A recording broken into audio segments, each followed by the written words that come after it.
கேட்டதான கர்த்தருடைய வசனத்தில் சொல்லப்பட்டிருக்கிறது. ஏனெனில் கர்த்தர் தாமே ஆரவாரத்தோடும் பிரதான தூதனுடைய சத்தத்தோடும் தேவ எக்காலத்தோடும் வானத்திலிருந்து இறங்கி வருவார். அப்பொழுது கிறிஸ்துவுக்குள் மரித்தவர்கள் முதலாவது எழுந்திருப்பார்கள். பின்பு உயிரோடு இருக்கும் நாமும் கர்த்தருக்கு எதிர்கொண்டு போக மேகங்கள் மேல் அவர்களோட கூட ஆகாயத்தில் எடுத்துக் கொள்ளப்பட்டு இவ்விதமாய் எப்பொழுதும் கர்த்தருடனே கூட இருப்போம். ஹல்லேலூயா. கர்த்தருடைய ஜனங்களுக்கு எப்பொழுதும் நமக்கு காணப்படுகிறதான ஒரு ஆவல், ஒரு வாஞ்சை அப்படின்னு சொன்னா நம்ம என்ன செய்யணும்? கர்த்தருடைய ராஜ்யத்துக்கு போகணும், கர்த்தருடைய வருகையில நம்ம காணப்படணும். அதுக்காக தான் நம்ம கர்த்தரை ஆராதிக்கிறோம். அதற்கு விரோதமாய் தான் சத்துரு இந்த நாட்களில் என்ன செய்கிறான்? ஆராதனைகளை தடை செய்கிறான். கர்த்தருடைய ஜனங்கள் அறிந்து கொள்ள வேண்டிய ஒரு காரியம், ஆண்டவருடைய வருகை மிகவும் சமீபம். ஆண்டவர் என்னை ஒரு 7 வயது என்று இருக்கிறார். நான் சின்ன பிள்ளை. அப்பவே நான் என்னுடைய டீச்சர்ஸுக்கு நான் ஆண்டவரை குறித்து சொல்வேன்.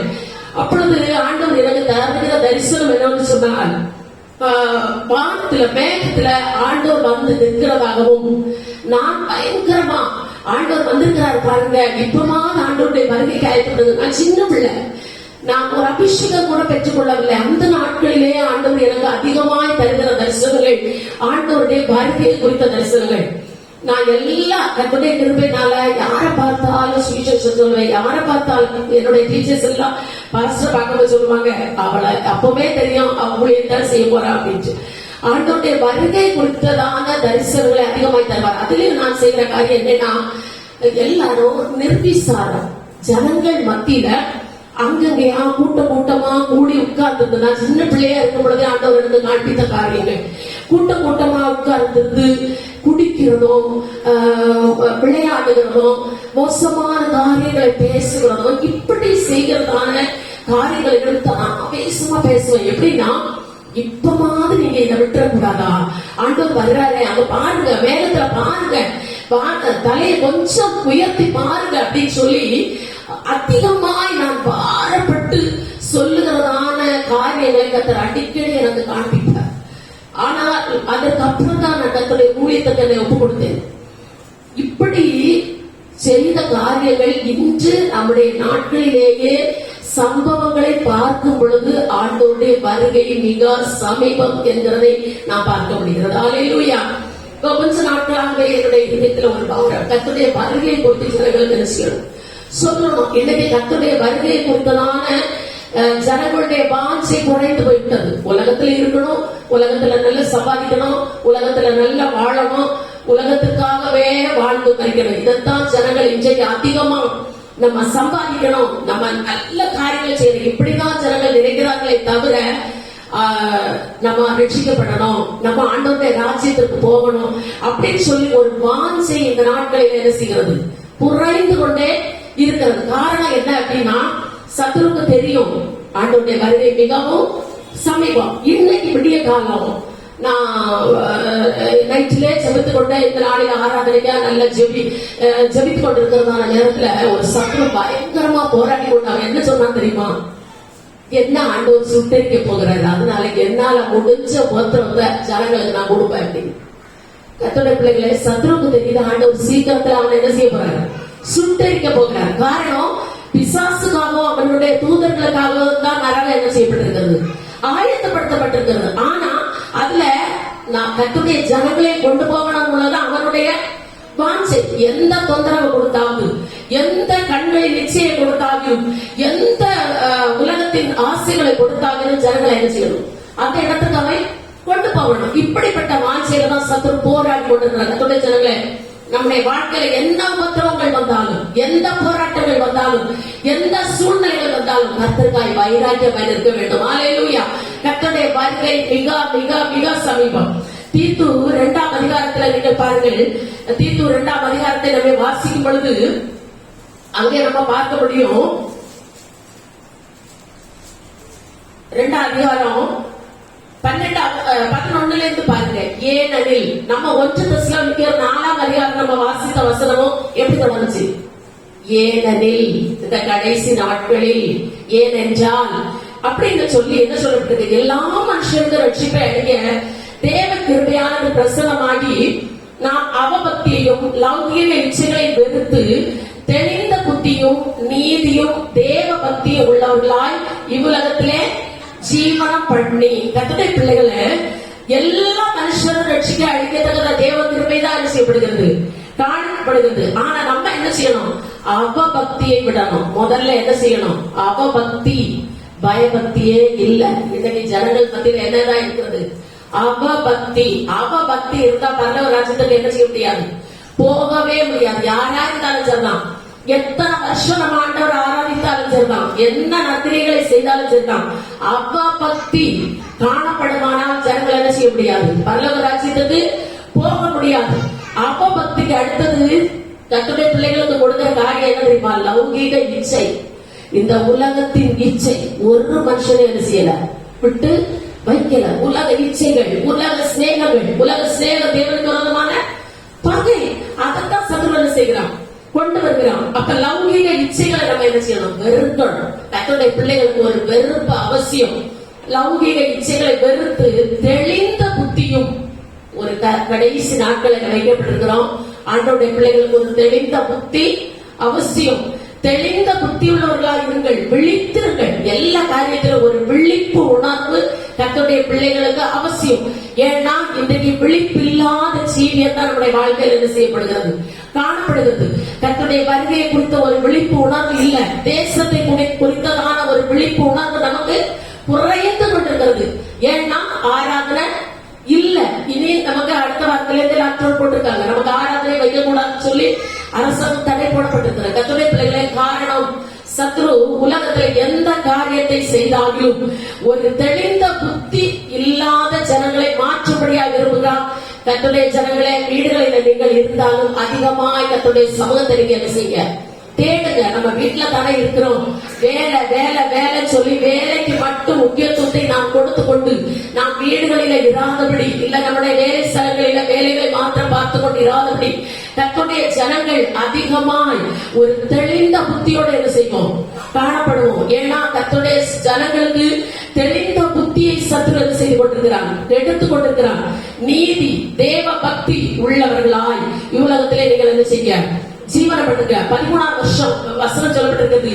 நாம் நம்பி இருக்கிற ஆனந்த பாக்கியத்துக்கு மகா தேவனும் நமது இரட்சகருமாகிய இயேசு கிறிஸ்துவின் மகிமை பிரசன்னமாகுதலுக்கும் எதிர்பார்த்து கொண்டிருக்கும்படி நமக்கு போதிக்கிறது. கர்த்தருடைய வருகை எதிர்பார்க்கும்படியா நமக்கு என்ன செய்யப்பட்டிருக்கிறது, போதிக்கிறது என்று சொல்லி கர்த்தருடைய வசனம் இந்த இடத்துல சொல்கிறது. காரணம் என்னன்னு சொன்னால், இன்னும் பாருங்க, இந்த நாட்களில மத்தேயு 24ஆம் அதிகாரம் முழுவதும், மார்க்கு 13ஆம் அதிகாரம் முழுவதும், லூக்கா 21ஆம் அதிகாரம் முழுவதும் நம்ம வாசித்தோம்னா கர்த்தருடைய வருகைக்கு முன் நடக்கிறதான எல்லா அடையாளங்களும் இந்த 3 அதிகாரங்களையும் அதிகமாக சொல்லப்பட்டிருக்கிறது. மத்தேயு 24, மார்க்கு 13, லூக்கா 21 அதிகாரம் முழு இந்த 3 அதிகாரங்களை நம்ம வாசிப்போம் சொன்னா அங்க அதிகமான கர்த்தருடைய வருகைக்கான அடையாளங்கள் சொல்லப்பட்டிருக்கிறது. இந்த அடையாளங்கள் எல்லாம் இப்ப என்ன செய்து கொண்டிருக்கிறது, நிறைவேறி கொண்டு இருக்கிறது. சில வசனங்களை நம்ம அந்த இடத்துல தியானிப்போம். கர்த்தருடைய வருகைக்கான அடையாளங்கள் லூக்கா 21:9 பாருங்க. யுத்தங்கள், கலகங்கள் குறித்து நீங்க கேள்விப்படுகிறீர்கள். கர்த்தருடைய பிள்ளைகளை, யுத்தங்கள் தேசத்தில் என்ன செய்து கொண்டிருக்கிறது, நடந்து கொண்டிருக்கிறது. கலகங்கள், எங்க பார்த்தாலும் கலகங்கள், இப்படிப்பட்டதான சம்பவங்கள். இன்னும் 11ஆம் வசனத்துல பாருங்க, பல இடங்களில் மகா பூமி அதிர்ச்சிகள், அடுத்தது பஞ்சங்கள், கொள்ளை நோய்கள் உண்டாகும், வானத்திலிருந்து பயங்கரமான தோற்றங்களும் பெரிய அடையாளங்களும் உண்டாகும். கர்த்தருடைய பிள்ளைகளே, ஆண்டவருடைய வருகைக்கு முன்பதான காரியங்கள் எல்லாம், இவைகள் எல்லாம் நடந்து கொண்டிருக்கிறது. பல இடங்களில் மகா பூமி அதிர்ச்சிகள், பஞ்சங்கள், கொள்ளை நோய்கள். கொள்ளை நோய்கள் இன்று நாட்களில் தேசத்தை என்ன செய்து கொண்டிருக்கிறது, முழு உலகத்தையும் ஆட்டி படைத்துக் கொண்டிருக்கிறது கொள்ளை நோய்கள். இது கர்த்தருடைய வருகைக்கு முன்பதான அடையாளம். இவைகளை பார்க்கும் பொழுது கர்த்தருடைய ஜனங்கள் கொள்ளை நோய்க்கு பயந்து நாம எப்படி பாதுகாக்க முடியும் அப்படின்னு மட்டும் இல்ல இருக்கிறது. இந்த நாட்களில் நாம் எப்படி கர்த்தருக்கு பிரியமாய் ஜீவிக்க முடியும், இந்த நாட்களில் நாம் எப்படி கர்த்தருடைய வருகைக்கு ஆயத்தமாக வேண்டும், அப்படி என்கிறதான ஒரு உணர்வு கர்த்தருடைய பிள்ளைகளுக்கு மிகுந்த அவசியம். அல்லேலூயா. கர்த்தருடைய பிள்ளைகளை, வீடுகளில் போய் இந்த 3 அதிகாரங்களை அதிகமாய் வாசியுங்கள். மின்னல் கிழக்கிலிருந்து தோன்றி மேற்கு வரைக்கும் பிரகாசிக்கிறது கர்த்தருடைய வருகை என்ன செய்யும், இருக்கும். அநேகருடைய அன்பு என்ன செய்யப்படும், தணிந்து போகும். இந்த உலகத்துல பாருங்க, இப்ப அன்பு இருக்கிறதா? எங்க பார்த்தாலும் அன்பு தணிந்து போகும். கர்த்தருடைய பிள்ளைகளே, வானத்திலும் சத்துவங்கள் அசைக்கப்படும். 26ஆம் வசனத்துல வாசித்துங்க. வானத்தின் சத்துவங்கள் அசைக்கப்படும். 25ல பாருங்க, சூரியனிலும் சந்திரனும் நட்சத்திரங்களிலும் அடையாளங்கள் தோன்றும். இந்த நாட்களில பேப்பர்ல நியூஸ்ல நீங்கள் பார்க்கும்போது ஒவ்வொரு அந்த மாற்றங்கள் உருவாகிறத நீங்கள் பார்க்க முடியும். இன்னும் கர்த்தருடைய பிள்ளைகளை பட்டய கருத்தினாலே விழுவார்கள். எங்கு பார்த்தாலும் பட்டயங்களினாலே ஜனங்கள் விழுந்து கொண்டிருக்கிறார்கள். கர்த்தருடைய பிள்ளைகளை இப்படி இருக்கிற பயங்கரமான ஒரு நாட்களில நம்ம என்ன செய்யப்பட்டிருக்கிறோம்? வைக்கப்பட்டிருக்கிறோம். கர்த்தருடைய பிள்ளைகள் அதிகமாய் செபிக்க. இன்னும் பாருங்க, 20ஆம் வசனம் பாருங்க, லூக்கா 21:20. எருசலேம் சேனைகளால் சூழப்பட்டிருப்பதை நீங்கள் காணும் போது அதன் அழிவு சமீபமாயிற்று என்று அறியுங்கள். எருசலேம் இந்த நாட்களில் எப்படிதான் சூழப்பட்டிருக்கிறது? சேனைகளினால சூழப்பட்டிருக்கிறது. கர்த்தருடைய பிள்ளைகளை யுத்தங்களை செய்திகளை குறித்து நம்ம கேள்விப்பட்டுக் கொண்டிருக்கிறோம். பயங்கரமா. இன்னும் கர்த்தருடைய பிள்ளைகளை 1 கொரிந்தியர் 15ஆம் அதிகாரத்துல நீங்க பாருங்க, 51ஆம் வசனம். கர்த்தருடைய பிள்ளைகளை நம்ம என்ன செய்ய வேண்டும் இந்த நாட்களில? 1 கொரிந்தியர் 15:51. இதோ ஒரு ரகசியத்தை உங்களுக்கு அறிவிக்கிறேன், நாம் எல்லாரும் நித்திரை அடைவதில்லை, ஆதிலும் கடைசி காலம் துதிக்கும் போது ஒரு நிமிஷத்திலே, ஒரு இமை பொழுதிலே நாம் எல்லாரும் மறுரூபமாக்கப்படுவோம். ஹல்லேலூயா. நம்ம எல்லாரும் ஒரு எக்காலம் துதிக்கும் பொழுது நம்ம என்ன செய்யப்படணும்? மறுரூபமாக்கப்படணும். அப்ப நம்ம மறுரூபமாக்கப்படணும்னா நம்ம எப்படி உள்ள தகுதி உள்ளவர்களா நம்ம என்ன செய்யணும்? இருக்கணும் சொல்லி அப்போஸ்தலர் 2ஆம் அதிகாரம், நமக்கு நேரம் இல்லாததுனால கொஞ்சம் காரியங்களை சொல்லி கொண்டு போகிறேன். அப்போஸ்தலர் 2ஆம் அதிகாரம் எல்லாரும் தயவு செய்து எடுத்துக்கொள்ளுங்க. மற்ற பிள்ளைகளும் பைபிள் எடுங்க, எல்லா பிள்ளைகளும் பைபிள் எடுங்க. அப்போஸ்தலர் 2ஆம் அதிகாரம் எல்லா பிள்ளைகளும் தயவு செய்து, வாலிப பிள்ளைகளும் அப்போஸ்தலர் 2ஆம் அதிகாரத்தை எடுங்க. இந்த நாட்களில பாருங்க, 38வது வசனம் எல்லா பிள்ளைகளும். அப்போஸ்தலர் 2ஆம் அதிகாரம், புதிய ஏற்பாட்டில 163வது பக்கம். பேதுரு அவர்களை நோக்கி, 38வது வசனம், பேதுரு அவர்களை நோக்கி, நீங்கள் மனம் திரும்பி. கர்த்தருடைய பிள்ளைகளை, நம்ம ஆண்டவருடைய வருகைக்கு போனோம்னா நம்ம என்ன செய்யணுமா? மனம் திரும்பணும். எல்லா கர்த்தருடைய பிள்ளைகளை என்ன செய்யணும்? மனம் திரும்பணும். மனம் திரும்பாத பட்சத்துல நம்ம என்ன செய்ய முடியாது? கர்த்தருடைய ராஜ்யத்துக்கு பிரவேசிக்க முடியாது. கர்த்தருடைய பிள்ளைகளை, நீங்கள் மனம் திரும்பணும். அதுக்கு என்ன செய்யணும்? ரட்சிக்கப்படணும் அப்படின்னா என்ன செய்யணும்? ரோமர் 10ஆம் அதிகாரம் 9-10 வசனங்களை எடுங்க. எடுத்து யாராவது ஒருத்தர் வாசிங்க. ரோமர் 10ஆம் அதிகாரம் 9-10 வசனங்கள். என்னவென்றால், கர்த்தராகிய இயேசுவை நீ உன் வாயினாலே அறிக்கையிட்டு தேவன் அவரை மரித்தோரிலிருந்து எழுப்பினார் என்று உன் இருதயத்திலே விசுவாசித்தால் ரட்சிக்கப்படுவாய். நீதி உண்டாக இருதயத்திலே விசுவாசிக்கப்படும், ரட்சிப்புண்டாக வாயினாலே அறிக்கை பண்ணப்படும். என்னவென்றால், கர்த்தராகிய இயேசுவை நீ உன் வாயினாலே அறிக்கையிட்டு தேவன் அவரை மரித்தோரிலிருந்து எழுப்பினார் என்று உன் இருதயத்திலே விசுவாசித்தால் ரட்சிக்கப்படுவாய். நீதி உண்டாக இருதயத்திலே விசுவாசிக்கப்படும், ரட்சிப்புண்டாக வாயினாலே அறிக்கை பண்ணப்படும். கர்த்தருடைய பிள்ளைகள் வாயினாலே என்ன செய்யணும்? அறிக்கை பண்ணணும். எத்தனை பேர் நம்முடைய பாவங்களை ஆண்டவருடைய சமூகத்துல அறிக்கையிட்டு இருக்கிறீங்க? எத்தனை பேர்? எத்தனையோ பாவங்கள் நம்முடைய வாழ்க்கையில, மீறுதல்கள், அக்கிரமங்கள் எல்லாவற்றையும் ஆண்டவருடைய சமூகத்துல என்ன செய்யணும்? சின்ன பிள்ளைகளும் என்ன செய்யணும்? என்ன செய்யணும்? அறிக்கை இடணும்.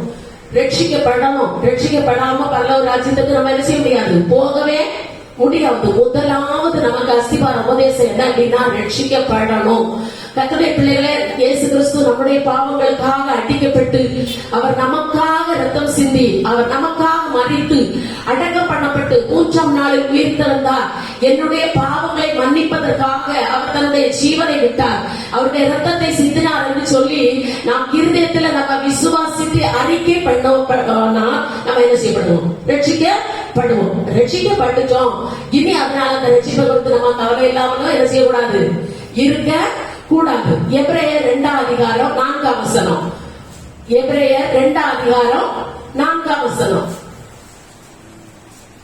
அடையாளங்களினாலும் அற்புதங்களினாலும் பலவிதமான பலத்த செய்கைகளினாலும் தம்முடைய சித்தத்தின்படி பகிர்ந்து கொடுத்த பரிசுத்த ஆவியின் வரங்களினாலும் தேவதாவே சாட்சி கொடுத்ததுமாய் இருக்கிற இவ்வளவு பெரிதான ரட்சிப்பை குறித்து நாம் கவலையற்றிருப்போமானால் தண்டனைக்கு எப்படி தப்பித்துக் கொள்வோம்? ஆமென். இவ்வளவு பெரிதான ரட்சிப்பை குறித்து நாம் கவலை அற்றி இருப்போமானால் தண்டனைக்கு எப்படி தப்பித்து?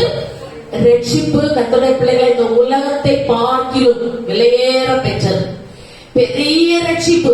எல்லாரும் கொஞ்சம் எடுத்து வாசிக்கலாம். 299 பக்கம் 4வது வசனத்துல பாருங்க, இவ்வளவு பெரிதான ரட்சிப்பு. நம்ம ரட்சிப்பை அநேக நேரங்களில் அசட்டை பண்ணி கொண்டிருக்கிறோம். பெற்றுக்கொண்ட ரட்சிப்பை நம்ம காத்து கொள்ளாமல் இருக்கிறோம். கர்த்தருடைய பிள்ளைகளே, நாம் ரட்சிக்கப்பட்ட பின்பு அதற்கப்புறம் நாம் பின்மாற்றமான நிலைமைக்கு போவோமானால், பாவ ஜீவியங்களை செய்வோமானால் தண்டனைக்கு நாம் தப்பித்துக் கொள்ள முடியாது. ஹல்லேலூயா. இந்த நாட்களில் கர்த்தருடைய பிள்ளைகளே, நிறைய துருபதேசங்கள். எப்படி ஜீவித்துக் கொள்ளுங்கள், எப்படி ஜீவியுங்கள். பரலோகத்துக்கு போலாம், ஏசப்பாவை அப்பான்னு கூப்பிட்டுட்டு அவன் எங்க போயிடலாம், பரலோகத்துக்கு போயிடலாம். இல்லவே இல்லை கர்த்தருடைய பிள்ளைகளே. இவ்வளவு பெரிதான ரட்சிப்பை குறித்து கவலையற்றிருப்போமானால், ரட்சிக்கப்பட்ட ஜனங்கள் கவலையற்றிருப்போமானால், ரட்சிப்பை குறித்து கவலையற்றிருப்போமானால் தண்டனைக்கு எப்படி தப்பித்து கொள்வோம்? பெரிய தண்டனை அதுக்கப்புறம் உள்ளவங்களுக்கு தான்.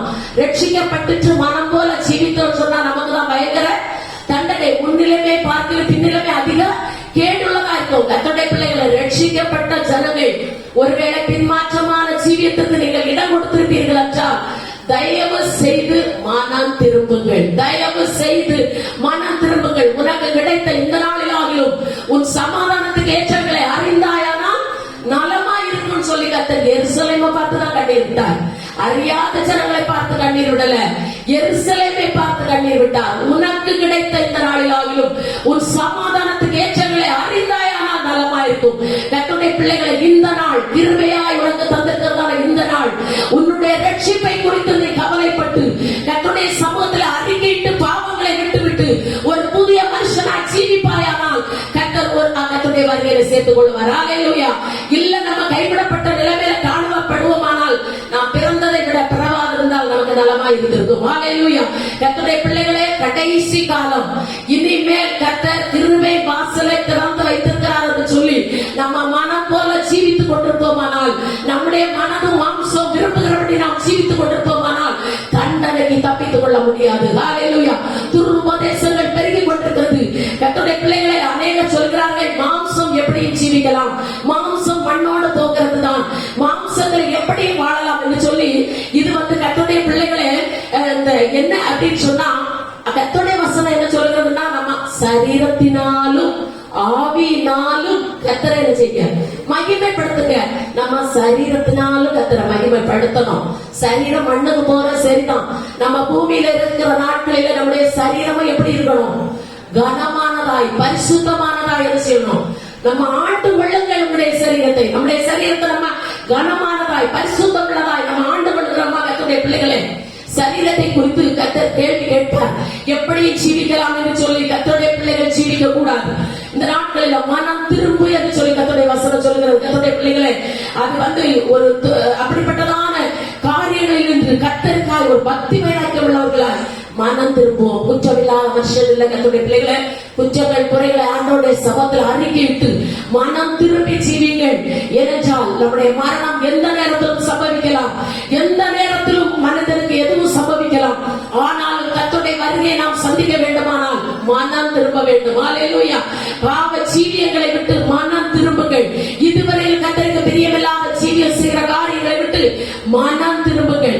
அடுத்த சொல்லப்பட்டிருக்கிறது அப்போஸ்தலர் 2:38 கர்த்தருடைய பிள்ளைகளே, ஞான ஸ்நானம் என்ன செய்ய பெற்றுக் கொள்ளுங்கள். ஞான ஸ்நானம். வாலிப பிள்ளைகளுக்கு ஒரு ஞான ஸ்நானம் பெற்றுக் கொள்ளாதிருப்பீர்களானால் தயவு செய்து சீக்கிரமா என்ன செய்ய ஞான ஸ்நானம் பெற்றுக் கொள்ளுங்கள். ஆவியினாலும் ஜலத்தினாலும் பரவாவிட்டால் தேவனுடைய ராஜ்யத்தை என்ன செய்ய முடியாது, காண கூட முடியாது. ஆவியினாலும் ஜலத்தினாலும் பரவாவிட்டால் தேவனுடைய ராஜ்யத்தை என்ன செய்ய முடியாது, காண முடியாது, கண்ணால் பார்க்க கூட முடியாது. அதனால ஞான ஸ்நானம் எடுக்காத பிள்ளைகள் ஞான ஸ்நானம் என்ன செய்யணும், எடுக்கணும். எதுக்கு அப்படின்னா, ரோமர் 6ஆம் அதிகாரத்துல நீங்கள் பாருங்க, ரோமர் 6ஆம் அதிகாரம் 2ஆம் வசனம் பாருங்க. பாவத்துக்கு மரித்த நாம் இனி அதிலே எப்படி பிழைப்போம்? கிறிஸ்து இயேசுவுக்குள்ளாக ஞான ஸ்நானம் பெற்ற நாம் அனைவரும் அவருடைய மரணத்திற்குள்ளாக ஞான ஸ்நானம் பெற்றதை அறியாமல் இருக்கிறீர்களா? மேலும் பிதாவின் மகிமையினாலே கிறிஸ்து மரித்தவர்களிலிருந்து எழுப்பப்பட்டது போல நாமும் புதிதான ஜீவனுள்ளவர்களாய் நடந்து கொள்ளும்படிக்கு அவருடைய மரணத்திற்குள்ளாகும் ஞான ஸ்நானத்தினாலே கிறிஸ்துவுடனே கூட அடக்கம் பண்ணப்பட்டோம். ஒரு சரீரம் இறந்ததுக்கு அப்புறம் என்ன செய்யணும்? என்ன செய்யணும்? என்ன சத்தமா சொல்லுங்களேன். அடக்கம் பண்ணணும். அப்படித்தானே? செத்த சரீரத்தை வீட்டுல வச்சுட்டு பார்த்துட்டு இருப்போமா? அடக்கம் பண்ணணும். இல்லைன்னு சொன்னா என்ன செய்யும்? நாரும். கர்த்தருடைய பிள்ளைகளை ரட்சிக்கப்பட்டுட்டோம், மனம் திரும்பிட்டோம், ஞான ஸ்நானம் எடுக்காம இருந்தா என்ன செய்யும்? மரித்தவர்களை என்ன செய்யணும்?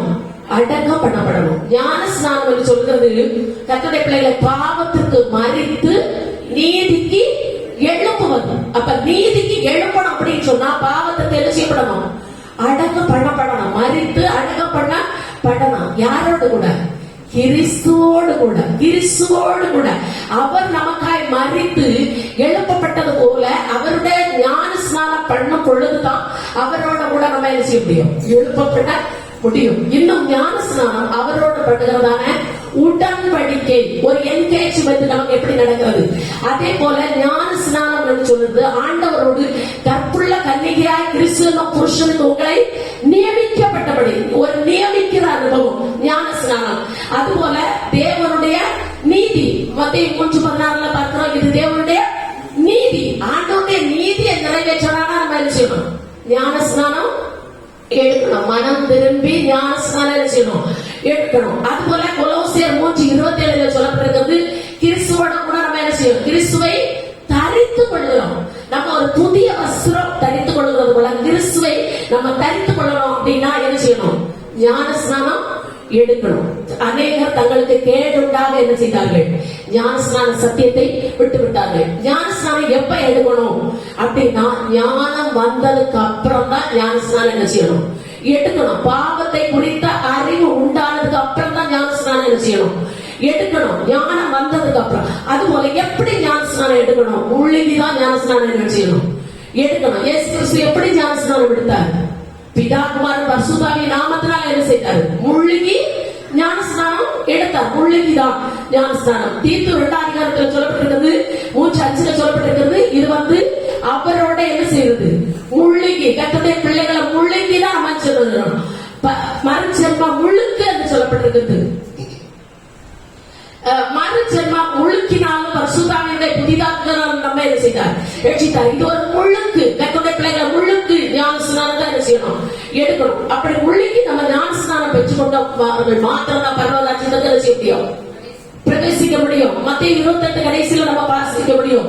பிதா குமாரன் பரிசுத்தாவின் நாமத்தினால நீங்கள் என்ன செய்யணும்? ஞான ஸ்நானம் பெற்றுக்கொள்ளணும். கர்த்தருடைய பிள்ளைகளை இந்த ஞான ஸ்நானம் பெற்றுக்கொண்ட ஜனங்கள் அதுக்கு அப்புறம் செய்ய வேண்டிய காரியம் என்ன செய்ய? நம்ம ஞான ஸ்நானம் எடுத்துட்டோம் அதனால நம்ம போயிடலாம் அப்படின்னு நினைக்க கூடாது. அதுக்கப்புறம் 40ஆம் வசனம் பாருங்க. அப்போஸ்தலர் 2:40.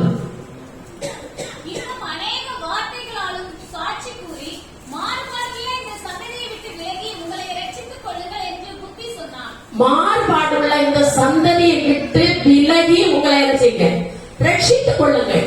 அப்ப அந்த 40ஆம் வசனத்துல அநேக வார்த்தைகளால் சாட்சி கூறி மாறுபாடுள்ள இந்த சந்ததியை விட்டு விலகி உங்களை ரட்சிக்கொள்ளும். இதுதான் நமக்கு அநேகருக்கு முடியாது. நம்ம என்ன செய்யறோம்? ரட்சிக்கப்பட்டுட்டோம், ஞான ஸ்நானம் எடுத்துட்டோம், என்ன செய்ய மாட்டோம்? வேறுபட்ட ஜீவியம் நமக்கு மிக மிக மிக என்ன செய்யும்? அவசியம். வேறுபட்ட ஜீவியம் அவசியம். கர்த்தருடைய பிள்ளைகளுக்கு நம்ம பெந்தேகோஸ்துக்காரங்க சொன்னாலே ஒரு வேறுபட்ட ஜீவியம் அவசியம். மற்றவங்க ஜீவிக்கிறது போல நம்ம ஜீவிக்க முடியாது. மற்றவங்க நாள் பார்க்கிறது போல நம்ம என்ன செய்யக்கூடாது? நாள் பார்க்க கூடாது. பெலிஸ்தருடைய ஆவிதான் நாள் பார்க்கிறது. கர்த்தருடைய பிள்ளைகளை நினைச்சுக்கணும். எப்பொழுதும் தாவீதுக்கு விரோதமா இருந்தது யாருதான்? தாவீதுக்கு விரோதமா இருந்தது யாரு? பெலிஸ்தர். கர்த்தருடைய பிள்ளைகளுக்கு விரோதமா எப்ப நிற்கிறது யாருதான்? பெலிஸ்தர். கர்த்தருடைய பிள்ளைகள் பெலிஸ்தருடைய ஆவிதான் என்னது? நாள் பார்க்கிறது. தயவு செய்து கர்த்தருடைய பிள்ளைகளுக்கு மற்றவர்களுக்கு ஒரு வித்தியாசம் வேணும். நாள் பார்க்கிற பிள்ளைகள், குறி கேட்கிற பிள்ளைகள், அஞ்சனம் பார்க்கிறது கர்த்தருக்கு பிரியமில்லாத காரியம். இதெல்லாம் பார்த்தோம்னா நம்ம செய்ய முடியாது, பரலோக ராஜ்யத்துக்கு போக முடியாது. கர்த்தருடைய பிள்ளைகளை இந்த ஒரு 38 பாருங்க, பரிசுத்த ஆவியின் வரத்தை பெறுவீர்கள். இந்த காரியங்களை செய்யும் பொழுது நம்ம என்ன செய்வோம்? பரிசுத்த ஆவியின் வரத்தை பெறுவீர்கள். பரிசுத்த ஆவி எதற்காக நம்ம பெற்றுக் கொள்கிறோம்? நம்ம என்ன செய்யணும்? பரிசுத்தமா இந்த உலகத்துல வாழணும்னா பரிசுத்த ஆவியானவர் தான் நமக்கு வேணும். பரிசுத்த ஆவியார் நமக்காக என்ன செய்வார்? போதிப்பார். பரிசுத்த ஆவியார் நம்மை குறித்து சாட்சி கொடுப்பார். பரலோகத்துல சாட்சி எடுக்கிறவர்கள் யாரு? மூவர், பிதா குமாரன் பரிசுத்த பரிசுத்த ஆவியானவர் தான் நீங்க செய்கிற எல்லா காரியங்களும் எங்க சாட்சி கொடுக்கணும். பரிசுத்த ஆவியை பெற்றுக்கொள்ள வேண்டும். பரிசுத்த ஆவி நம்ம என்ன அப்படின்னா தேவனுடைய 11ஆம் வசனத்துல பாருங்க, 11ஆம் வசனத்துல தேவனுடைய மகத்துவங்களை பேச கேட்கிறோமே. 11 கடைசியில தேவனுடைய மகத்துவங்களை பேச கேட்கிறோமே. நம்ம பரிசுத்த ஆவியை பெற்றுக்கொண்டவர்கள் எதை பேசுறோம்? தேவனுடைய மகத்துவங்களை பேசுகிறோம். இன்னைக்கு அநேகர் ஆண்டவர் வந்து சத்தமா தான் ஆராதிக்க சொன்னாரோ, ஆண்டவர் வந்து குதிரையிடம் தான் சொன்னாரோ, இப்படி ஒரு உபதேசம் இன்னைக்கு. ஆர்ப்பரித்தான எரிகோ கோட்டை என்ன செய்யும்? விழும். ஆர்ப்பரிக்காத ஊமையா 6 நாள் சுத்தி சுத்தி வந்தாங்க. எரிகோ கோட்டை விழுந்துதா? இல்ல. 7ஆம் நாள் என்ன செய்ய சொன்னாரு? ஆர்ப்பரிக்க சொன்னாரு. இந்த வாயை திறந்து ஆராதிக்கிறதுக்கு ஜனங்களுக்கு பயங்கர ஒரு கஷ்டம். நாங்க வாலிப பிள்ளைகள், நாங்க படிச்ச பிள்ளைகள், எதை செய்ய முடியாது? சத்தமா ஆராதிக்க முடியாது. தயவு செய்து சொல்றேன், வாய் திறந்து ஆராதிக்கலன்னா நமக்கு என்ன இல்ல? விடுதலை இல்ல. கர்த்தருடைய பிள்ளைகளை ஆராதனையில பரிசுத்த ஆவியை பெற்று நீங்கள் ஆராதிக்கும் பொழுதுதான் நமக்கு விடுதலை உண்டாகும். பரிசுத்த ஆவியின் நிறைவு இல்லை அப்படின்னா நம்ம பரலோக ராஜ்யத்துக்கு என்ன செய்ய முடியாது?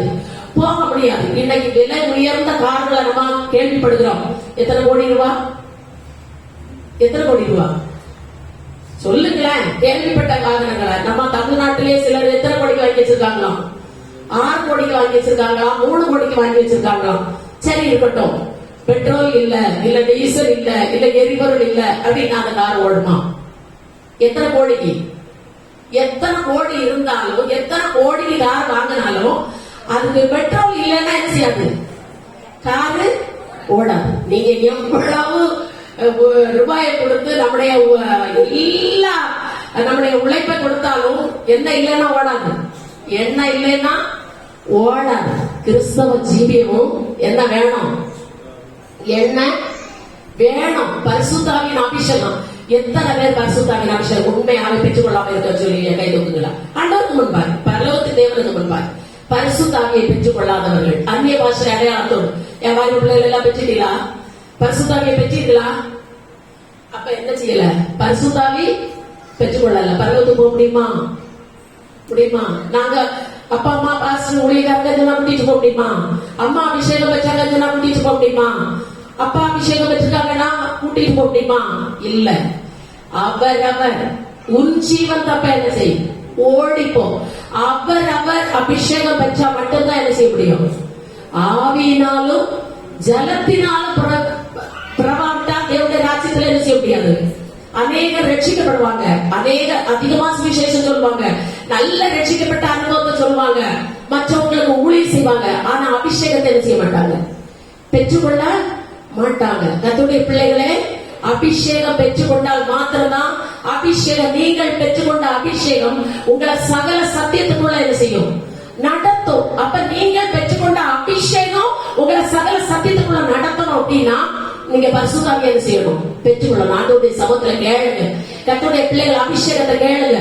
பெற்றுக்கொண்டவர்களும் நம்ம ஏதோ அபிஷேகத்தை பெற்றுக்கொண்டோமே, ஏதோ நம்ம ஆண்டவரை ஆராதிக்கிறோமே அப்படின்னு சொல்லி நம்ம இருக்காம, மத்தேயு 25ஆம் அதிகாரத்துல பாருங்க, 10 கன்னிகைகள் என்ன செய்தாங்க? 10 கன்னிகைகள் 25ஆம் அதிகாரத்துல பாருங்க, ஆண்டவருடைய வருகைக்கு எதிர்கொண்டு போனாங்க. எத்தனை பேர்? 10 பேர். 1-2 வசனங்களை வாசிப்போம். மத்தேயு 25.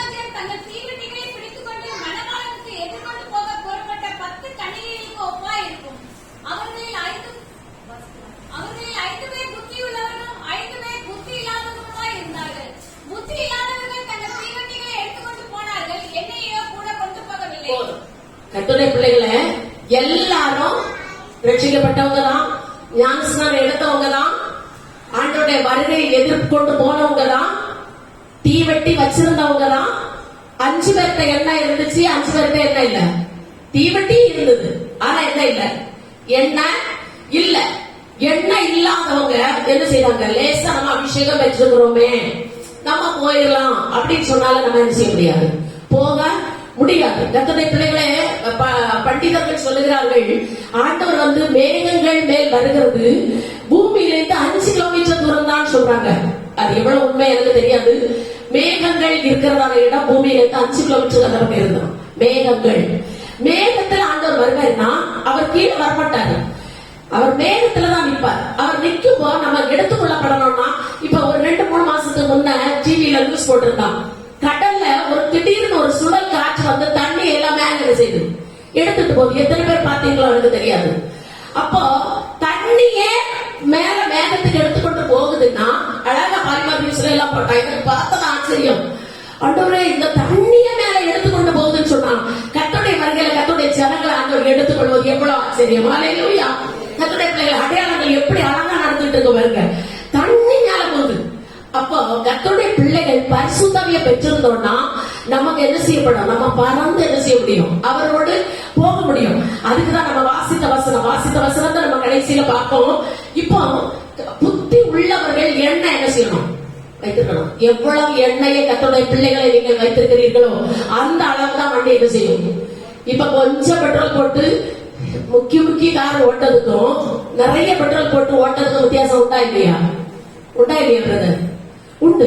அதே போல கொஞ்சம் எண்ணெயை வச்சுக்கிட்டு நம்ம இருக்கிற பலத்தோட ஓடுறத விட இன்னும் அதிகமான பெல்லனை அந்த விட்டத்துல என்ன செய்யணும், நம்ம கேட்டு பெற்றுக்கொள்ளணும். பெல்லனை தெரிந்து கொள்ளுங்கள். அப்பதான் நம்ம என்ன செய்ய முடியும், கர்த்தருக்கு காத்திருக்கிறவர்களும் புது பெல்லன் அடைந்து, நம்ம புது பெல்லன் அடையணும்னா பரிசுத்தாவின் அபிஷேகத்துல இன்னும் அதிகமா என்ன செய்யணும், ஜெபிக்கணும். எத்தனை பிள்ளைகளை பரிசுத்தாவின் அபிஷேகத்துல ஜெபிக்கும் பொழுது சத்ரு நீங்க ஜெபிக்கிறது என்ன அவனுக்கு புரிந்து கொள்ளாது. அதுக்காக தான் சொல்றது, ஆண்டவரோட ரகசியமான காரியங்கள் ஆண்டவரிடத்துல கேட்டு பெற்றுக்கொள்ளணும் அப்படின்னா நீங்க என்ன செய்யணும், பரிசுத்தாவியில நிறைந்து அதிகமா ஜெபிக்கணும். நாங்க எத்தனையோ காரியங்களை கர்த்தருடைய பிள்ளைகளை அப்படி நம்ம ஜெபிக்கும் பொழுது நாங்கள் விடுதலையை பெற்றிருக்கிறோம். கர்த்தருடைய சமூகத்துல கேட்கிற காரியங்களை நம்ம பெற்றுக்கொள்ள முடியும். அதனால அதிகமா அபிஷேகம் பெற்ற பிள்ளைகள் இந்த நிலைமையில நம்ம இருப்போம் அப்படின்னு சொல்லி வீடுகளில் இராதபடி வாரத்துக்கு ஒரு நாள் தான் நம்ம கர்த்தரை என்ன செய்யணும், ஆராதிக்கிறோம். அந்த ஆராதனை இனி இல்ல, வீடுகளில ஒவ்வொரு நாள் ஒவ்வொரு வீடுகளும் ஜெப வீடாய் மாறணும். அல்லேலூயா. கர்த்தருடைய பிள்ளைகளே, ஆதி அப்போஸ்தலர் நாட்களில் வீடுகளில தான் ஆண்டவர் ஆராதித்தார்கள். ஒவ்வொரு வீடுகளில் ஆண்டவர் ஆராதித்தார்கள். வீடுகளில் அப்பம் புசித்தார்கள். வீடுகளில் தோறும் ஆண்டவர் கபடம் இல்லாத இருதயத்தோடு கர்த்தரை என்ன செய்தார்கள், துதித்தார்கள். வீடுகளில் நீங்க என்ன செய்யணும், கர்த்தரை துதிக்கணும், கர்த்தரை பாடணும், கர்த்தரை மகிமைப்படுத்தணும். வீடுகளில ஆராதனை உருவாக்கணும். கர்த்தருடைய பிள்ளைகள் வீடுகளில பாடல் பாடி கர்த்தரை என்ன செய்யணும், மகிமைப்படுத்தணும். உங்களுடைய வீடு ஒரு ஜெப வீடா என்ன செய்யணும், மாறணும். நீதிமான்களுடைய கூடாரத்தில் ரட்சிப்பின் கம்பீர சத்தம் உண்டு. கர்த்தருடைய வலதுகரம் பராக்கிரமம் செய்யும். கர்த்தருடைய வலதுகரம் உயர்ந்திருக்கும். அப்ப உங்க வீட்டுல கர்த்தருடைய வலதுகரம் உயர்ந்திருக்கணும்னா வீட்டுல என்ன செய்யணும், பாடி கர்த்தரை அபிஷேகத்தை நிறைவோடு நீங்க என்ன செய்யணும், ஆராதிக்கணும். ஆராதனை இல்லையே சொல்லி எந்த ஜனங்களும் சோர்ந்து போகாதுங்க. அதிகமா கர்த்தருடைய சமூகத்துல என்ன செய்யுங்க, புது பலனை என்ன செய்யுங்க, பெற்றுக்கொள்ளுங்க கர்த்தருடைய பிள்ளைகளை. இன்னும் நம்ம கர்த்தருடைய பிள்ளைகளை இன்று பார்க்கும் பொழுது அப்போஸ்தலர் 2ஆம் அதிகாரத்துல பாருங்க, அதுக்கு அடுத்தது பாருங்க 42ஆம் வசனம். அப்போஸ்தலர் 2:42. அவர்கள் அப்போஸ்தலருடைய உபதேசத்திலும் அந்நியோன்யத்திலும். கர்த்தருடைய பிள்ளைகள் அப்போஸ்தலருடைய உபதேசம் என்ன செய்யணும், கேட்கணும். ஊழியக்காரர்கள் சொல்கிற உபதேசங்களை என்ன செய்யணும், கேட்கணும். இன்னைக்கு ஊழியக்காரர்கள் உபதேசம் பண்ணா அநேகருக்கு பிடிக்காது. ஏன்னா சும்மா பாருங்க போதிச்சுட்டே இருப்பாங்க, சும்மா பாருங்க ஆலோசனை சொல்லிட்டே இருப்பாங்க. எதற்காக, கர்த்தருடைய வருகைக்கு நீங்கள் ஆயத்தமாகிறதுக்கு. நீங்கள் உட்கார்ந்திருக்கும் பொழுதும் எழுந்திருக்கிற ஒவ்வொரு பெற்றோரும் தயவு செய்து தீத்து 2ஆம் அதிகாரத்தை நீங்க வாசித்து பாருங்க. முதிர் வயதானவர்கள் உங்க பேர பிள்ளைகளுக்கு அதிகமா ஆண்டவர் குறித்து செய்யும் சொல்லிக் கொடுங்க. தயவு செய்து தீத்து 2ஆம் அதிகாரம் எடுக்க நீங்க வசனம் எடுத்து பாருங்க. எனக்கு என்னமோ தெரியாது, நான் இன்னைக்கு காலையிலே வாசிக்கும் பொழுது எனக்கு அதிகமா ஆண்டவர் பாரப்படுத்துற ஒரு காரியம், முதிய பாலிய ஸ்திரீகள் என்ன செய்யணும், பேர பிள்ளைகளுக்கு என்ன செய்யணும், அதிகமாய் ஆண்டவரை பற்றி சொல்லி கொடுக்கணும். நீங்க சொல்லி கொடுத்தாதான், இங்க பாருங்க 2ஆம் அதிகாரம் முழுவதும் நீங்க வாசிக்கும் பொழுது, நீயோ ஆரோக்கியமான உபதேசத்துக்கு ஏற்றவர்களை பேசு. முதிர் வயதுள்ள புருஷர்கள் ஜாக்கிரதை உள்ளவர்களும் நல்லொழுக்கம் உள்ளவர்களும் தெளிந்த புத்தி உள்ளவர்களும் விசுவாசத்திலும் அன்பிலும் பொறுமையிலும் ஆரோக்கியம் உள்ளவர்களா இருக்கும்படி புத்தி சொல்லு. அடுத்தது சொல்றாரு பாருங்க, முதிர் வயதுள்ள ஸ்திரீகளும் அப்படியே பரிசுத்தத்துக்கு ஏற்ற விதமாய் நடக்கிறவர்களும் அவதூறு பண்ணாதவர்களும் மதவானத்துக்கு அடிமைப்படாதவர்களுமா இருக்கவும், தேவ வசனம் தூஷிக்காதபடி நம்ம பாலிய ஸ்திரீகள் தங்கள் புருஷனிடத்திலும் தெளிந்த புத்தி உள்ளவர்களாய் அன்பிலே என்ன செய்யணும், நடந்து கொள்ளணும். கர்த்தருடைய பிள்ளைகளை நம்ம அதிகமாய் மற்றவர்களுக்கு அதிகமாய் கர்த்தருடைய பிள்ளைகள் ஆண்டவர் குறித்து என்ன செய்யணும், சொல்லணும். கர்த்தருடைய பிள்ளைகள் நீயும் எல்லாவற்றிலும் உன்னை நற்கிரியர்களுக்கு மாதிரியாய் காண்பித்து கர்த்தருடைய பிள்ளைகள் இந்த நாட்களில் என்ன செய்யணும்? அதிகமாய் மற்றவர்களுக்கு ஆண்டவரை குறித்து என்ன செய்யணும்? சொல்லணும். கர்த்தரை குறித்து பிள்ளைகளுக்கு சொல்லுங்க. நீங்க உட்கார்ந்து இருக்கிற இடங்களில சொல்லுங்க. நீங்க போகிற இடங்களில கர்த்தரை குறித்து என்ன செய்யுங்க? சொல்லுங்க. அந்த நாட்களில பாருங்க, வீட்டுல வயதானவர்கள் இருந்தா சின்ன பிள்ளைகளுக்கு அழகான கதை சொல்லி கொடுப்பாங்க. அப்படித்தானே? கதை சொல்லி கொடுப்பாங்களா இல்லையா? இன்னைக்கு அதெல்லாம் என்ன செய்து போச்சு? குறைந்து போச்சு. எல்லா பிள்ளைகளுக்கும் செல் இருக்குது, விளையாடிக்கலாம். எல்லா பிள்ளைகளுக்கும் என்ன செய்யுது? டிவி இருக்குது, பார்த்துக்கலாம். இப்படி இல்ல. ஆண்டவருடைய பிள்ளைகளை நம்ம என்ன செய்யணும்? எல்லாரும் நல்ல ஒழுக்கங்களை பிள்ளைகளுக்கு என்ன செய்யணும்? பெரியவங்க சொல்லிக் கொடுக்கணும். பிள்ளைகள் கேட்காது, ஆனாலும் நம்ம சொல்ல வேண்டிய நம்முடைய கடமை. நல்ல ஒழுக்கங்கள், நல்ல காரியங்களை பிள்ளைகளுக்கு என்ன செய்ய நம்ம சொல்லி கொடுக்க. கர்த்தருடைய பிள்ளைகளை இந்த நாட்களில் முதிர் வயதுள்ளவர்கள் கற்றுக்கொண்டு பிள்ளைகளை போதித்து நடத்துங்க. அது பிள்ளைகள் முதிர் வயதுல அதை என்ன செய்யாதிருக்கும், விடாதிருக்கும் என்று சொல்லப்பட்டிருக்கிறது. இன்னும் கர்த்தருடைய பிள்ளைகளை அந்நியோன்யம், குடும்பத்தில் இந்த நாட்களில் அந்நியோன்யம் அவசியம். சபையில அந்நியோன்யம் அவசியம். ஒருத்தர் விசாரிக்கிறது அவசியம். ஒருத்தருக்காக ஒருத்தர் ஜெபிக்கிறது அவசியம். கர்த்தருடைய பிள்ளைகள் அந்நியோன்யத்துல நம்ம என்ன செய்யணும்? இருக்கணும். அதுக்கு அடுத்ததுதான் அப்பம் பிக்குதல். கர்த்தருடைய பிள்ளைகள் அதுக்கு அப்புறம் தான் அப்பம் பிக்குதல். நம்ம ஏன் ஆண்டவருடைய சரீரமாகிய அப்பத்தையும் அவருடைய ரத்தமாகிய அந்த பானத்தை நம்ம என்ன செய்யணும்? புசிக்கிறோம். ஏன்? நம்ம கடைசி நாளில நம்ம என்ன செய்யணும்? எழுப்பப்படணும். அப்பம் பிற்காம பரலோகராஜ்யத்தை என்ன செய்ய முடியாது, போக முடியாது. இது அப்பம் பிற்குதல். ரட்சிக்கப்பட்டு ஞானஸ்நானம் பெற்றவர்கள் திருவிருந்து ஆராதனை என்ன செய்யக்கூடாது? அசட்டை பண்ண கூடாது. நம்ம மனம் திரும்ப வேண்டிய காரியங்கள், விட்டுவிட வேண்டிய காரியங்கள் தேவ சமூகத்தில் அறிக்கையிட்டு விட்டு கர்த்தருடைய பந்தியில நம்ம என்ன செய்யணும்? ஐக்கியம் ஆகணும். நம்ம அவருடைய ஒரே அப்பத்துல நம்ம பங்கு பெறணும். நம்ம பங்கு பெறும் பொழுதுதான் இந்த எல்லாவற்றையும் சத்துரு தடை பண்ணி கொண்டு வருகிறான். திருவிருந்து ஆராதனை தடை பண்ணி கொண்டிருக்கிறான். கர்த்தருடைய சரீரத்தை புசிக்கும் பொழுதுதான் நம்முடைய சரீரத்தில் அது மருந்தா என்ன செய்யும்? பயன்படும். கர்த்தருடைய பிள்ளைகளை, என்னுடைய தங்கச்சி அவ இதுவரை மருந்து எடுக்கல. ஆண்டவருடைய கிருபையினால அவளுக்கு வயசு ஒரு 43-4 வயசு இருக்கும். இதுவரை ஆண்டவருடைய கிருபையினால மருந்து எடுக்கல. ஒரு தடவை அவளுக்கு சுகம் இல்லாம இருமல் அடிக்கடி வரும். ஆனா அவ எதுவுமே இது பண்ணதில்லை. அதுக்கப்புறம் அவ எங்கள்கிட்ட சொல்லல. அதுக்கப்புறம் தான் ஆண்டவர் சுகம் கொடுத்ததுக்கு அப்புறம் தான் சொன்னான். ரத்தமா வாங்கிட்டாகுமா. எங்கள்கிட்ட யார்ட்டையும் சொல்லல, தெரியாது எங்களுக்கும்.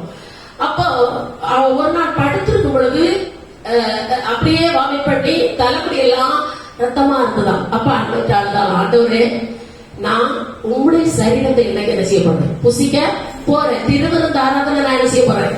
எடுக்க போறேன். உங்களுடைய சரீரம் எனக்கு மருந்தா என்ன செய்யணும்? ஆண்டவர் மாறணும் அப்படின்னு சொல்லி ஜெபம் பண்ணி கொண்டு ஒரு நாள் போய் அவ திருவிருந்து எடுத்துக்கிறார். அன்னைக்குதான் திருவிருந்து எடுக்கும் பொழுது கையில வாங்கிக்கிட்டோம், அழுதாலாம். ஆண்டவரே, உலக பிரகாரமாய் மனுஷன் மருந்துகள் மாத்திரைகளை எடுத்து என்ன செய்யறான்? சுகமாகப்படுகிறான். ஆனால் நான் உடைய சரீரத்தை என்ன செய்கிறேன்? என்னுடைய மருந்தால் நான் எடுத்துக்கொள்கிறேன். ஆண்டவரே, என்னுடைய பலவீனத்திலிருந்து நீர் எனக்கு சுகத்தை தாருன்னு சொல்லி விசுவாசத்தோடு ஜெபித்து விட்டு அந்த அப்பத்தை புசித்தாலாம். அன்றோடு கர்த்தர் அந்த வியாதியில அவளுக்கு சுகத்தை கொடுத்தார். அல்லேலூயா. இதே போல அநேக சாட்சிகளை நான் சொல்ல முடியும். கர்த்தருடைய பிள்ளைகளை, ஆண்டவருடைய ரத்தம், ஆண்டவருடைய சரீரம் நமக்கு மருந்து. சத்துரு நம்ம என்ன செய்ய முடியாது? தொட முடியாது. வேறு சட்டத்திலும் நிலைக்கால்களிலும் இயேசுவின் ரத்தம் பூசப்பட்ட வீடுகளில் சங்கார தூதர் என்ன செய்ய முடியாது? பிரவேசிக்க முடியாது. கர்த்தருடைய பிள்ளைகளை, நமக்கு ஒரு பாதுகாப்பு அதனால உண்டு. கர்த்தருடைய பிள்ளைகளுக்கு பலவீனங்கள் வரலாம், வியாதிகள் வரலாம், ஆனாலும் நமக்கு என்ன உண்டு? ஒரு பாதுகாப்பு உண்டு. அப்பம் பிக்குதல், அதை கர்த்தருடைய பிள்ளைகள். அது மாத்திரம் இல்ல, நம்ம அப்பம் பிற்கிற எல்லாரும் யாரு? சகோதரர்கள். அல்லேலூயா. நம்ம ஒரே அப்பத்துல புசிக்கும் பொழுது நம்ம எல்லாம் யாரு? ஒரு குடும்பம், ஒரே குடும்பம், ஒரே வீடு. ஒரே வீட்டுல நம்ம புசிக்கிற கர்த்தருடைய பிள்ளைகள் யாரு? நம்ம ஒரு குடும்பம். கர்த்தருடைய பிள்ளைகளை அப்படிப்பட்டதான ஒருவருக்காய் ஒருவர் ஜெபிக்க, ஒருவருக்காய் ஒருவர் பாரப்பட. ஒண்ணு தலையா இருக்கலாம், ஒண்ணு காலா இருக்கலாம், எல்லாம் ஒரே மனுஷனா என்ன செய்யும்? ஒரு மனுஷன் அவயவங்கள் அநேகம் இல்லையா? ஒரு மனுஷன் காதா இருக்கலாம், ஒரு மனுஷன் கண்ணா இருக்கலாம், ஒரு மனுஷன் மூக்கா இருக்கலாம், ஒரு மனுஷன் காலா இருக்கலாம். அதனால நான் தலையா இல்லையே, நான் காதா இல்லையே, நான் மூக்கா இல்லையே, நான் கண்ணா இல்லையே, அப்படி இல்லை. கர்த்தருடைய உங்களை எந்த அவயவமாய் கர்த்தர் வைத்திருக்கிறாரோ அந்த அவயவங்களாய் நீங்கள் இருந்து ஒன்றாய் கர்த்தருடைய ஊழியத்தை செய்யணும், நிறைவேற்றணும். அல்லேலூயா. கர்த்தருடைய பிள்ளைகளை, சபையை குறித்து ஒரு பக்தி வைராக்கிய கர்த்தருடைய பிள்ளைகளுக்கு அவசியம். நம்முடைய சபைக்காக ஜெபிக்க வேண்டும், எல்லாரும் ஜெபிக்கணும், மற்றவர்களுக்காக ஜெபிக்க வேண்டும். அது நம்ம இருந்த கடமை. ஆனால் நம்முடைய சபைக்காக நம்ம என்ன செய்யணும்? அதிகமாய் ஜெபிக்கணும். சபையை குறித்த ஒரு பக்தி வைராகியம் செய்யணும், வரணும். கர்த்தருடைய பிள்ளைகள் ஆலயத்தில் தூண்களா என்ன செய்யணும்? நிற்கணும். கர்த்தருக்காய் பக்தி வைராகியத்தோடு செயல்படணும். அப்படின்னா என்ன செய்யணும்? அப்ப பெட்குதலில் நம்ம என்ன செய்யணும்? பங்கு பெற வேணும். கர்த்தருடைய பிள்ளைகள் பரிசுத்தமாக்கப்பட்ட கர்த்தருடைய ஜனங்கள் மாத்திரம் தான் என்ன செய்ய முடியும்? அப்ப பெட்குதலில் பங்கெடுக்க முடியும், பங்கு எடுக்கணும். அப்படி நம்ம பங்கு எடுத்தால் மாத்திரம் தான் பரலோக ராஜ்யத்துல பிரவேசிக்க முடியும். யோவான் 6ஆம் அதிகாரத்துல சொல்லியிருக்கிறது, என்னுடைய மாம்சத்தை புசித்து என்னுடைய ரத்தத்தை பானப்படுகிறவனுக்கு நித்திய ஜீவன் உண்டு, கடைசி நாளில் நான் அவனை எழுப்புவேன். அப்ப நித்திய ஜீவனை பெற்று கடைசி நாள்ல நம்ம எழுப்பணும். அப்படின்னா நம்ம என்ன செய்யணும்? கர்த்தருடைய அப்பம் பெட்குதலில் நம்ம என்ன செய்யணும்? பங்கு பெறணும். கடைசியா சொல்லப்பட்டிருக்கிற கர்த்தருடைய பிள்ளைகளை ஜெபம் பண்ணுதலில் உறுதியாய் தரித்திருங்கள். கடைசியாக சொல்லப்பட்டிருக்கிறது ஜெபம் பண்ணுதலில் உறுதியாய் தரித்திருங்கள். நம்ம ஜெபத்தை எப்படி ஏறெடுக்கும்? ஏசப்பா, பகலெல்லாம் வேலை செஞ்சுட்டு எனக்கு ரொம்ப டயர்டா இருக்குப்பா, எனக்கு முடியல ஏசப்பா. பகல நம்ம ஆபீஸ்ல போய் எத்தனை மணி நேரம் வேலை செய்யறோம்? கஷ்டப்பட்டு வேலை செய்றீங்க. வேலை செய்யறது கஷ்டம் இருக்கு. கஷ்டம் வச்சுட்டு குழந்தைலாம் வச்சுட்டு பலவீனத்தை வச்சுட்டு நீங்க வேலை செய்றீங்க பல மணி நேரங்கள் கஷ்டப்பட்டு. ஆனா அந்த வேலையில நம்ம இதை செய்தாதான் நமக்கு என்ன செய்ய கிடைக்கும்? சம்பளம் கிடைக்கும். நமக்கு ஜீவன் சுகம் பலன் தந்த ஆண்டோடைய சமூகத்திலே நம்ம என்ன செய்யணும்? நேரத்தை செலவழிக்கிறது. அன்பாய் கேட்டுக்கொள்ளுங்க கர்த்தருடைய பிள்ளைகள், ஜெபத்துல உறுதியா என்ன செய்யுங்க? தரித்திருங்கள். ஜெபத்துல தரித்திருங்கள். நம்ம தரித்திருக்கிற அனுபவம் இல்ல, தரித்திருங்கள். ஜெபத்துல ரட்சிப்பை காத்துக் கொள்ளும்படியாய் தரித்திருங்கள். ஞானஸ்நான உபதேசத்தை கீழ்ப்படித்த அந்த ஆண்டவரோட பண்ணின மரண பரியந்தம் உண்மையா இருப்பேன் ஆண்டவரே சொல்லிதான் நம்ம ஞானஸ்நானம் எடுத்தோம். மரண பரியந்தம் உண்மையா இருப்பேன் எனக்கு கிருபைதான் ஆண்டவரே சொல்லி என்ன செய்யுங்க? ஜெபம் பண்ணுங்க. பரிசுத்தாவின் அபிஷேகத்தை காத்துக் கொள்ளும்படியா என்ன செய்யுங்க? ஜெபம் பண்ணுங்க. வேறுபட்ட ஜீவியம் ஜீவிக்கும்படியா கிருபை தரும்படியா என்ன செய்யுங்க? ஜெபம் பண்ணுங்க. இன்னும் நம்ம அப்போஸ்தலருடைய உபதேசத்துல நிலைத்திருக்கும்படியா என்ன செய்யுங்க? ஜெபம் பண்ணுங்க. அந்யோன்யத்துல காணப்படும்படியா ஜெபம் பண்ணுங்க. அப்ப பெட்குதலுக்கு நம்மை ஆண்டவர் ஆயத்தப்படுத்தும்படியா ஜெபம் பண்ணுங்க. இன்னும் கர்த்தருடைய வருகைக்கு நம்மை ஆயத்தப்படுத்தும்படியா நம்ம என்ன செய்யணும்? ஜெபம் எப்பவும் அவசியம். அதிகமாய் கடைசி வரையில நிலை நிற்கணும்னா இனி 1 தெசலோனிக்கேயர் அந்த 2ஆம் அதிகாரத்துக்கு நம்ம 4ஆம் அதிகாரத்துக்கு போயிடுவோம். நமக்கு நேரம் சுருக்கமா இருக்கு அப்படின்னா 1 தெசலோனிக்கேயர் 4ஆம் அதிகாரம் நம்ம வாசித்த அவசரத்துக்கு போயிடுவோம். ஏனெனில் கர்த்ததாமே ஆரவாரத்தோடும் பிரதான தூதனுடைய சத்தத்தோடும் தேவ எக்காலத்தோடும் வானத்திலிருந்து இறங்கி வருவார். ஆரவாரத்தோடு கர்த்ததாமே ஆரவாரத்தோடு. ஏனெனில் கர்த்ததாமே ஆரவாரம். ஆரவாரம் சொல்லுகிறது கர்த்தருடைய சத்தம். கர்த்தருடைய சத்தம் என்ன செய்யும்? பெண்மான்களை ஈடுபடி செய்யும். கர்த்தருடைய சத்தம் என்ன செய்யும்? காதே வனாந்திரத்தை அதிர பண்ணும். கர்த்தருடைய சத்தம் சொல்லுங்க. கர்த்தருடைய சத்தம் என்ன செய்யும்? காடுகளை வெளியாக்கும். கர்த்தருடைய சத்தம் அவ்வளவு வல்லமை உள்ளதுன்னு சொல்லி நம்ம இந்த இடத்துல நம்ம என்ன செய்யப்படும்? 29ஆம் சங்கீதத்தை பாருங்க. கர்த்தருடைய சத்தம் தண்ணீர்கள் மேல் தொனிக்கிறது. மகிமையுள்ள தேவன் முழங்குகிறார். கர்த்தர் திரளான தண்ணீர்கள் மேல் இருக்கிறார். கர்த்தருடைய சத்தம் வல்லமை உள்ளது. கர்த்தருடைய சத்தம் மகத்துவம் உள்ளது. கர்த்தருடைய சத்தம் கேந்திர மரங்களை முறிக்கிறது. கர்த்தர் லீபனோனின் கேந்திர மரங்களை முறிக்கிறார். அவைகளை கற்றுக்குட்டிகளை போல லீபனோனையும் சீரியோனையும் காண்டாமிருக குட்டிகளை போல துள்ளப்படுகிறார். கர்த்தருடைய சத்தம் அக்கினி ஜுவாலைகளை என்ன செய்யும்? விளக்கும். கர்த்தருடைய சத்தம் வனாந்தரத்தை அதிர பண்ணும். கர்த்தருடைய பிள்ளைகளை கர்த்தருடைய சத்தம் அவருடைய ஆலயத்தில் யாவரும் அவருடைய மகிமையை பிரசாதிப்பார்கள். கர்த்தருடைய பிள்ளைகளை கர்த்தருடைய சத்தம் மனுஷனுக்கு எழுப்புமானால், கர்த்தருடைய சத்தம் வல்லமையுள்ள சத்தம் எழுப்பும் பொழுது பூமியில் மரித்தோர்கள் எல்லாரும் பூமியில என்ன செய்வாங்க? எழுப்புவாங்க. கர்த்தருடைய பரிசுத்தமாக்கப்பட்டவர்கள் மாத்திரம் கர்த்தருடைய இரத்தத்தினால் மீட்கப்பட்டு அவருடைய உபதேச வசனங்களுக்கு கீழ்ப்படிந்து அவருடைய வருகையை எதிர்பார்த்து காத்து பூமியின் தூளில் நித்திரை பண்ணுகிறவர்களும் உயிரோடு இருக்கிறவர்கள் கர்த்தருடைய பிள்ளைகளை பூமியின் தூளில நித்திரை பண்ணுகிறவர்கள் மரித்து போனவர் சுத்தவர்களும் கர்த்தருடைய சத்தத்தை கேட்டவுடன் இந்த கர்த்தர் தாமே ஆரவாரத்தோடும் இந்த சத்தத்தை கேட்டவுடன் எல்லாரும் என்ன செய்வாங்க? எழுப்புவாங்க. மரித்தவர்கள் என்ன செய்வாங்க? எழுப்புவாங்க. ஆனா உடனே என்ன செய்வான்? சத்ரு இந்த வானமண்டலங்களில் பொல்லாதவைகளை சேர என்ன செய்வான்? யுத்தம் பண்ண வருவான். கர்த்தருடைய ஜனங்கள் எழுப்பின உடனே மேல போக விடாம இடையில என்ன செய்வான்? நிற்பான். அநேக நேரங்களில் நம்முடைய ஜெபங்களை தடை பண்ணி கொண்டிருக்கிறார் அல்லவா? இந்த சபிக்கப்பட்ட சத்துரு என்ன செய்வான்? வான்மண்டலங்களில் கீழே நிற்பான். அதற்காக தான் பிரதான தூதனாலே சத்தம் வெளிப்படும். ஹalleluya. மிகாவேல் தூதன் யுத்தம் பண்ணபடியாக எழுப்புவான். அப்படிப்பட்டதான ஒரு யுத்தம் அந்த நிமிஷத்துல நடக்கும். அப்பொழுதுதான் தேவ எக்காலம் துணிக்கும். எக்காலம் தரித்ததும் ஜனங்கள் என்ன செய்யணும்? புறப்படணும். இஸ்ரவேல் ஜனங்கள் எக்கால சத்தத்தை கேட்டதை என்ன செய்யணும்? புறப்படணும். கர்த்தருடைய பிள்ளைகளே, கர்த்தர் நமக்கு எக்கால சத்தத்தை தந்த உடனே நம்ம இந்த பூமியில அப்படியே என்ன செய்வோம்? கிளம்புவோம். நம்முடைய ரூபம் என்ன செய்யப்படும்? உயிரோடு இருக்கிற நாம என்ன செய்யப்படும்? மறுரூபமாக்கப்படும். அந்த ஒரு செகண்ட்ல ஒரு மின்னல் கிழக்கிலிருந்து தோச்சி மேற்கு வரைக்கும் எப்படி மின்னல் அடிக்குதோ, எப்படி நம்ம ஒரு கண்ணை இப்படி இமைக்கிறோமோ, இப்படி இமைக்கிற நேரத்தில் நம்முடைய சரீரம் என்ன செய்யப்படும்? மறுரூபம் ஆக்கப்படும். அதுக்கப்புறம் நம்ம யாரும் மற்றவங்களை என்ன செய்ய முடியாது, நினைக்கவோ மற்றவங்களை தாங்குவதற்கோ மற்றவங்களுக்காக விண்ணப்பம் பண்ணாமோ எதுவுமே செய்ய முடியாது. அந்த ஒரு செகண்ட்ல அப்படியே அப்படியே பறந்து அப்படியே நம்ம என்ன செய்வோம்? மேகங்கள் மேல் எடுத்துக் கொள்ளப்பட்டு இவ்விதமாய் அவரோடு கூட என்ன செய்வோம்? காணப்படுவோம். கர்த்தருடைய வருகை மிகவும் சமீபம். கர்த்தருடைய பிள்ளைகளை, இந்த நாளில் கர்த்தருடைய வசனம் கேட்டது போல கர்த்தருடைய பிள்ளைகளை, உயிரோடு இருக்கும் நாம் கர்த்தரை எதிர்கொண்டு போக மேகங்கள் மேல் அவர்களோடு கூட ஆகாயத்தில் எடுத்துக் கொள்ளப்பட்டு இவ்விதமா எப்பொழுது கர்த்தருடைய கூட இருப்போம். ஹalleluya. நம்ம கர்த்தரோடு கூட இருக்க வேண்டும் என்று சொன்னால் கர்த்தருடைய பிள்ளைகளை இந்த கடைசி நாட்களில நம்ம ஆயத்தமாய் காணப்படுவோம். கர்த்தருடைய வருகையை வாஞ்சிப்போம்.